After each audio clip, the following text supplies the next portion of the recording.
Bună tuturor! Astăzi vom face tort profiterol. Acest tort are la bază un blat umed de ciocolată, urmat de șuxuri umplute cu cremă de vanilie, o cremă și o glazură de ciocolată. Pentru început ne vom ocupa de șuxuri. Vom avea nevoie de 75 de grame de apă, 18 grame de ulei pe care le vom pune pe foc și vom aștepta să dea în clocot.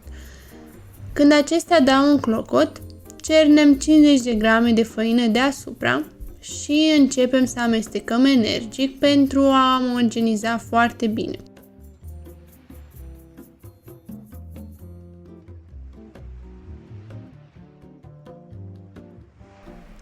Aluatul este gata, urmează să îl transferăm într-un bol pentru a-l răci mai ușor. O să vă arăt acum un truc pe care eu îl utilizez des și la creme și la aluaturi, la orice.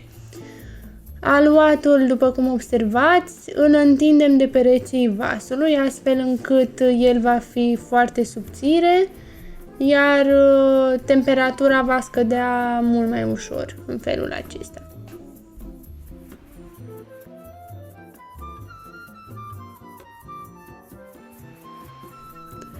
În aluatul răcit urmează să adaug un ou și să-l încorporez foarte bine.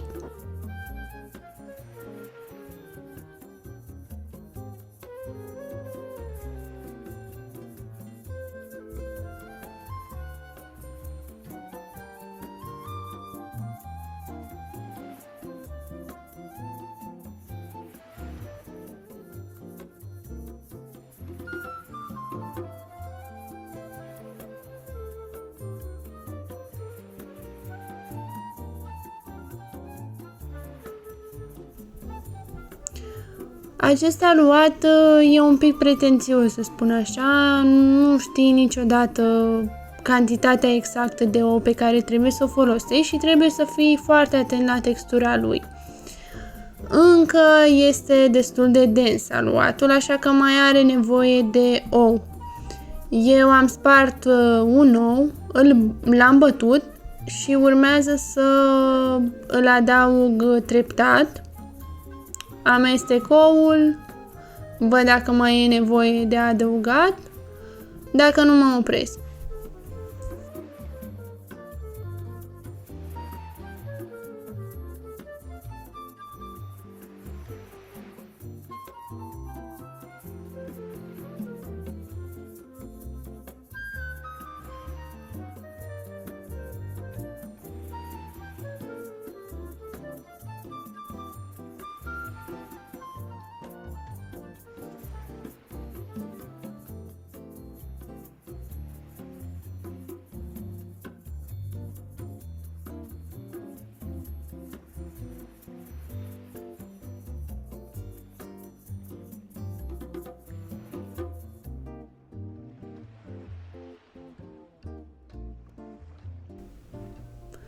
La final am avut nevoie de 2 ouă pe care le-am incorporat foarte bine și puteți observa textura aluatului, este una destul de elastică care formează acel pic, să spun așa, la final. Între timp preîncălzim cuptorul la 150 de grade, ventilație sus-jos. Aluatul îl transferăm într-un poș și începem să facem șuxurile. Acum începem să formăm șuxurile. Aluatul l-am transferat într-un poș. Îl strângem foarte bine la un capăt pentru că ne va fi mult mai ușor în felul acesta să formăm șuxurile.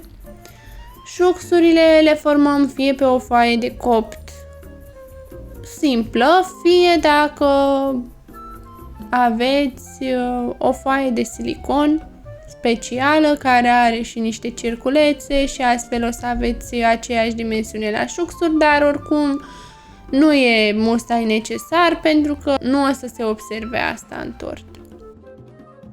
Urmează să luăm un bol cu apă pentru a netezi vârfurile eclerelor. Iar în final le băgăm la cuptor.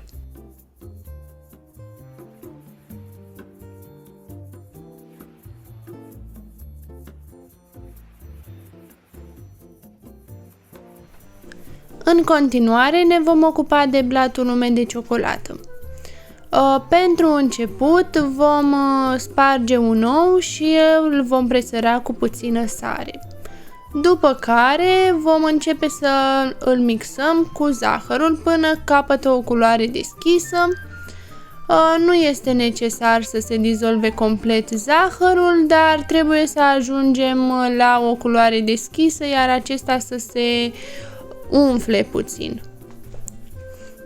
Acum vom adăuga în fir subțire uleiul pe care îl turnăm treptat, mixându-l încet în compoziție. După ce l-am terminat de mixat, vom adăuga laptele pe totodată, îl amestecăm rapid cu mixerul și după care ne oprim. Într-un alt vas vom amesteca ingredientele uscate: făina, bicarbonatul de sodiu, praful de copt și cacao. Înainte de a le adăuga în compoziție, le vom cerne foarte bine și vom amesteca cu mișcări largi. Este foarte important să cernem ingredientele, pentru că dacă nu facem asta, vom avea surprize la coacerea acestuia, va fi plin de cocoloașe și nu ne dorim asta.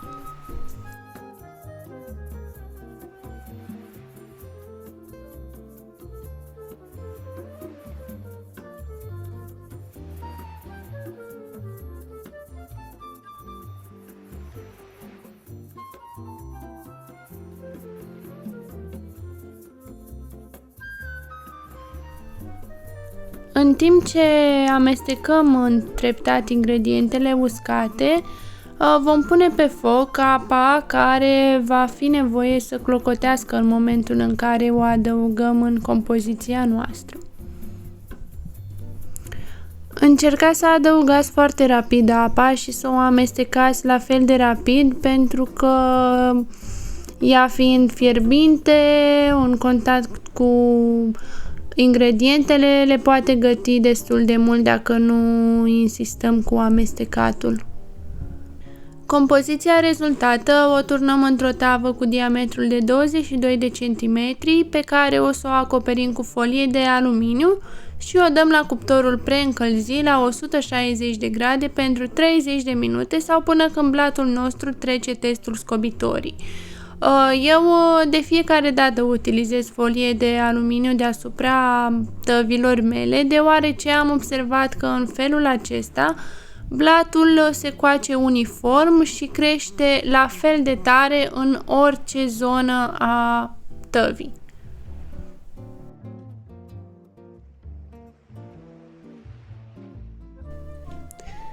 Cât blatul nostru este în cuptor, ne vom ocupa de cremă. Crema aceasta o folosim atât pentru umplerea șuxurilor, cât și pentru asamblarea tortului. Într-o clăticioară batem ouăle cu un praf de sare foarte bine, iar ulterior adăugăm zahărul pe care îl amestecăm și pe el, amidonul și laptele.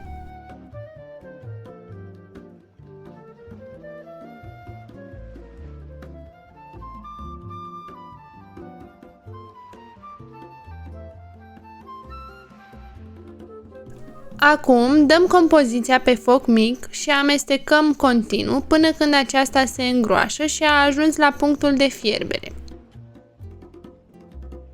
Amestecăm foarte bine, aveți grijă să amestecați bine ca să nu se lipească, pentru că dacă se lipește, nu mai avem ce face cu crema.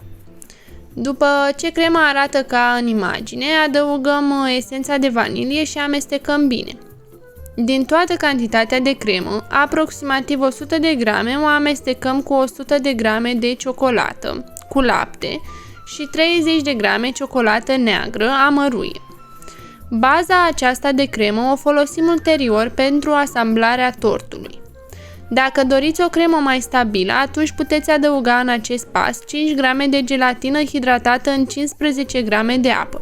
Eu tortul acesta îl fac pentru familie, așa că nu mă deranjează dacă e un pic moale, dar pentru o comandă sau o zi mai specială, sfatul meu este să adăugați gelatină. După această etapă, lăsăm ambele creme la răcit. Crema cu ciocolată o lăsăm la temperatura camerei, iar cealaltă o lăsăm să ajungă la temperatura camerei, iar apoi o dăm pentru jumătate de oră, o oră, la frigider. În următorul pas, batem foarte bine frișca lichidă.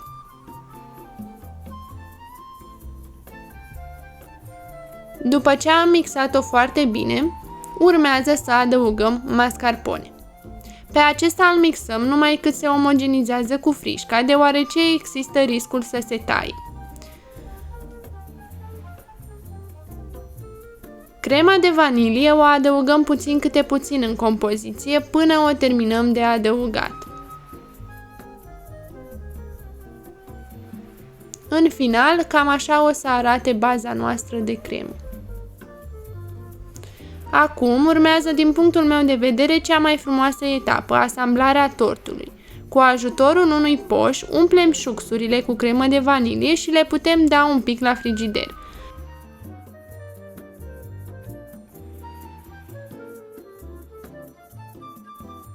Nu contează dacă există niște cremă care se scurge pe lângă șuxuri, pentru că ele oricum vor intra în tort și nu se va observa asta.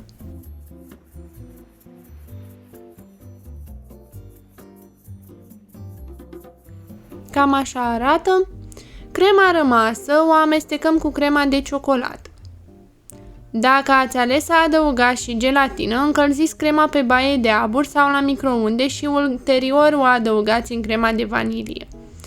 O mixăm foarte bine, iar în final cam așa arată.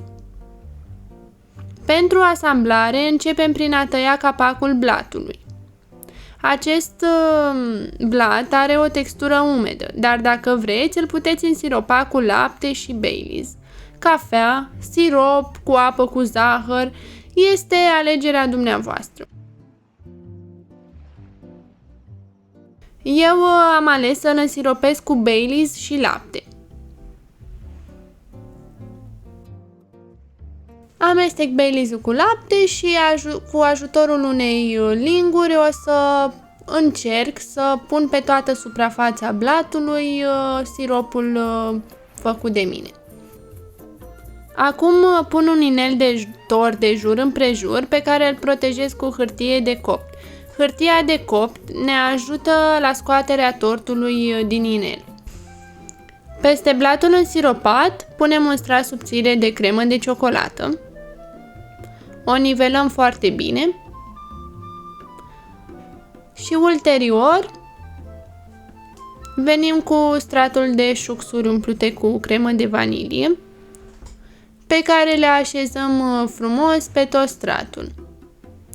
După care venim iarăși cu un strat de cremă, o nivelăm frumos și încercăm să o apăsăm ca să umplem golurile dintre șuxuri și iarăși cu șuxurile rămase încercăm să mai formăm un strat. Venim iarăși cu cremă, pe aceasta o să o nivelăm foarte bine pentru că este și crema care se va observa la final la tort și să aibă așa câteva dealuri. Peste tort punem o folie alimentară deasupra și îl dăm la frigider pentru 6 ore sau cel mai bine peste noapte.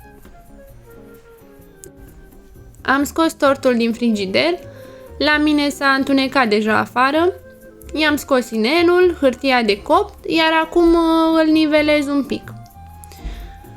Și ne vom ocupa în final de glazură. Pentru glazură punem pe foc 200 de grame de frișcă lichidă și între timp mărunțim 100 de grame de ciocolată.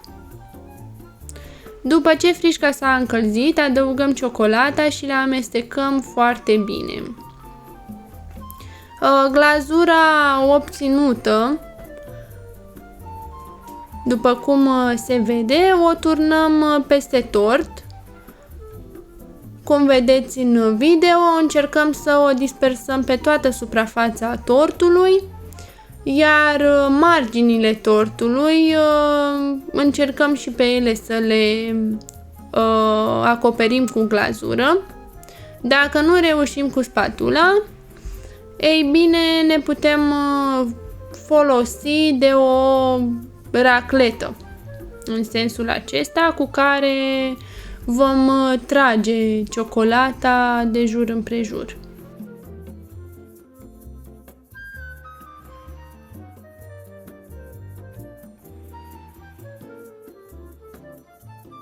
Acum putem băga tortul la frigider pentru a se întări puțin glazura și îl putem deja servi. Ăsta este rezultatul final, sper să încercați și voi și să vă placă!